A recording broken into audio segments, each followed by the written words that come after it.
సుమన్ టీవీకి స్వాగతం.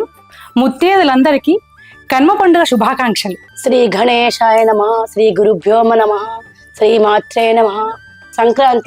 సంక్రాంతి రోజున మేము గౌరీదేవిని గౌరమ్మను పెట్టుకొని ముత్తేదులందరూ పంచుతాము. గౌరీదేవి వాయినంలో 13 నోముల వాయినంను నమ్ముకుంటాము. మరియు పితృదేవతల కార్యక్రమం కూడా చేసుకుంటాము. పితృదేవతలకు తర్పణాలు, నువ్వులతో తర్పణాలు విడుస్తాము. దక్షిణాయనం రోజున భోగి పండుగ వస్తుంటుంది. ప్రతి సంవత్సరము ఆయనములలో దక్షిణాయనము, ఉత్తరాయణం అని 2 రకాలుగా ఉంటాయి.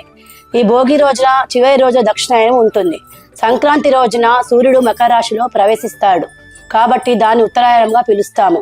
తెల్లవారుజామున కర్మ పండుగ చేసుకుంటాము. ఈ కర్మ పండుగ చేసుకునే రోజు ముత్తైదులందరూ ఒకచోట కూర్చొని వాయినాలు అందించుకుంటాము.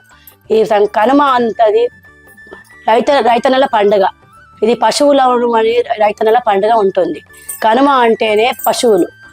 ఏం చేస్తామంటే ఈ పశువులకు రైతులకు మధ్య సంబంధంగా ఉంటుంది.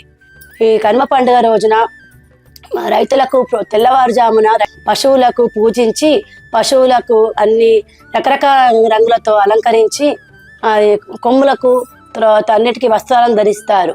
ఈ పశువుల పండుగ అన్నది రైతులకు ఉన్న పశువులకు మధ్య సంబంధాన్ని తెలియజేయడానికి కనుమ పండుగ చేసుకుంటారు. ఈ కనుమ పండుగ రోజున అందరూ పొంగలి నుంచి నైవేద్యం చేస్తారు. తమిళనాడు జల్లికట్టు ఆట ఆడతారు. దీని వలన పశువులు కొట్లాడుకుంటారు అన్నట్టు.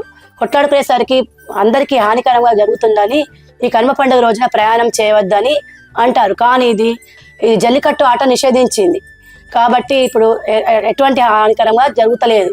ఈ రైతన్నల పండుగ అన్నది చాలా సాంప్రదాయమైన పండుగ. ఈ రైతులందరూ విత్తనాలు చల్లి ప్రజలందరూ సుఖశాంతులతో వర్ధిల్లాలని ఆశిస్తూ ఈ కనుమ పండుగ జరుపుకుంటారు. తర్వాత చివరి రోజున రథ ముగ్గులు వేసుకొని ఈ సంక్రాంతిని ముగించి చేసి ఎదురుగా కూర్చొని అందరూ వాయిదాలు అందించుకొని ఇంట్లో సుఖశాంతులతో ప్రజలందరూ వర్ధిల్లాలని ఈ కనుమ పండుగ జరుపుకుంటారు.